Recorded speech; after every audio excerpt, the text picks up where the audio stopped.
Hey everybody, it's me again, and this is another Easter spring episode. I had to make a couple of birthday cards for my mother and my sister-in-law.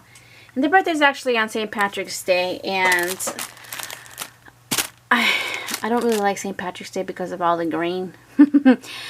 But my husband's like, yeah, use green as your inspiration for their cards. I'm like, do I have to?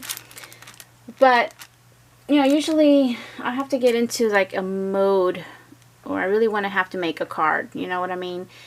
I don't always like making cards, and I almost just bought pre-made ones, but my husband's like, no, my sister likes your handmade cards and she saves them and blah, blah, blah. So I'm like, okay. So what I decided to do is I pulled out my Anna Griffin paper, which is called Garden Party, and I did find this at Hobby Lobby. And what I did do, I did use some green, but what I picked out of this whole paper pad, and this is really thick cardstock, and I really like it. The only one that I don't like is this one here. I just can't stand this. It's so freaking bright. But I used this one. And when I picked this up, I really thought more for my planner to do dividers, inserts for my planner, but I picked out this sheet, and then I also picked out this for my green. This actually, you can't really see it, but there's butterflies in here. So I used that for my matting. I used, for the inside where you fill out the thing, I used this from Target, which they're just Dirty No cards from Target. I think they're selling this right now with their spring stuff. And they're just one card. It's not like something that folds open.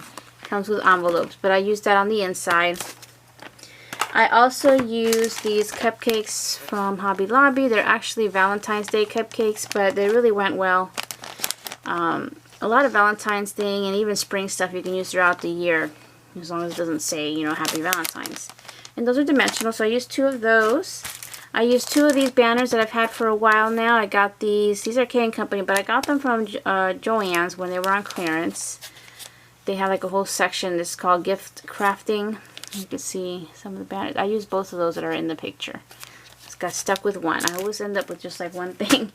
I used these Alpha from Michaels, their Recollections, to spell out their name, and I didn't have enough M's to do mom, so I used 2 W's just upside down. So, and for the happy birthday part, I just used these stickers, which I recently got from Hobby Lobby also, and I just put them on white cardstock. And 1 out of each pack of these satin bows that Tammy sent me recently for my birthday. So thank you so much, Tammy. Already used that because it was out and handy. And I think that's about it. So let me go ahead and share with you. Oh, and I did use my, again, favorite. I'm going to go look online and see what other pretty border punches there are, but I just haven't had a chance. This is Martha Stewart. Used this several times. And a little bit of foam tape. So here they are. Now they're the same but slightly different. Okay? And they are easel cards.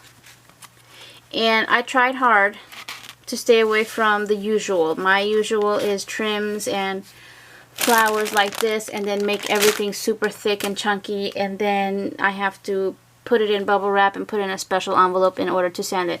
The one for my sister-in-law goes to Puerto Rico, and then my mom, I just give it to her, personally. But I try to stay out of my usual. So this is not my usual, especially the color scheme. I don't really do these kind of things, but I still love the way it came out. I wanted to keep it simple, yet pretty. Use a little bit of the green for St. Patrick's Day, but still make it a birthday card.